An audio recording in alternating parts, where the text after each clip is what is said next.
যদি ইসলামকে বাদ দিয়ে মুসলমানদেরকে বাদ দিয়ে এই বাংলার জমিনে রাজত্ব করতে চাও, রাজনীতি করতে চাও, আওয়ামী লীগের মতো তোমাদেরকে ওই বাংলার জমিন থেকে হটিয়ে দেওয়া হবে।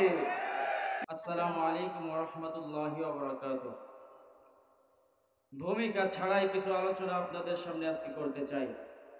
আলোচনার শুরুতেই স্মরণ করছি আমার সেই সকল সহযোদ্ধা বীর শহীদ ভাইদের, যাদের রক্ত গঙ্গায় এদেশ থেকে স্বৈরাচারীর নৌকা নামক প্রতীকটি বেশে ভারতে চলে গিয়েছে, ঠিক কিনা বন্ধুগণ?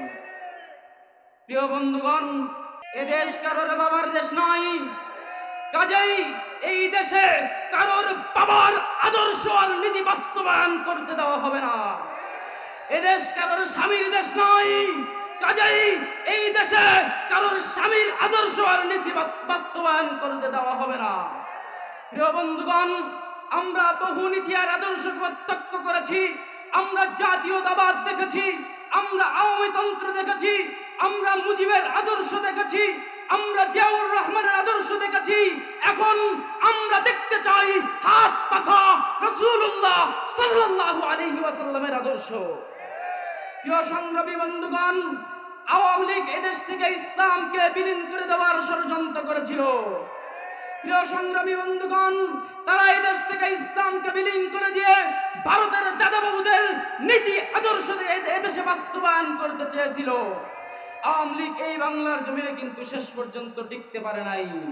কাজেই ভবিষ্যতে যারা রাজনীতির প্ল্যাটফর্মে আসতে চাও, তোমাদের মাথায় ঢুকিয়ে দিতে চাই, যদি ইসলামকে বাদ দিয়ে মুসলমানদেরকে বাদ দিয়ে এই বাংলার জমিনে রাজত্ব করতে চাও, রাজনীতি করতে চাও, আওয়ামী লীগের মতো তোমাদেরকে ওই বাংলার জমিন থেকে হটিয়ে দেওয়া হবে। প্রিয় সংগ্রামী বন্ধুগণ, আজ আওয়ামী লীগের পক্ষে ভারতের কিছু সুশীল নামক কুশীল আজকে মায়া কান্না করতেছে। খবরদার, হুঁশিয়ারি বাক্য উচ্চারণ করতে চাই, 5 আগস্টের বিপ্লবের বিরুদ্ধে, 5 আগস্টের ছাত্র অভ্যুত্থানের বিরুদ্ধে যদি কেউ অবস্থান গ্রহণ করবে, পিঠের চামড়া থাকবে না। প্রিয় সংগ্রামী বন্ধুগণ, 5 আগস্টের বিপ্লবকে যদি কেউ চিন্তায় করতে চাই, এদেশের ম্যাক্সিমাম জনগণের চিন্তা চেতনার বিরুদ্ধে যদি কেউ নতুন ষড়যন্ত্রের বীজ বপন করতে চাই, আমরা কারা কারা ঐক্যবদ্ধভাবে আবার রাজপথে নামতে প্রস্তুত আছি। নাসরুম মিনাল্লাহি ওয়া ফাতহুন করিব।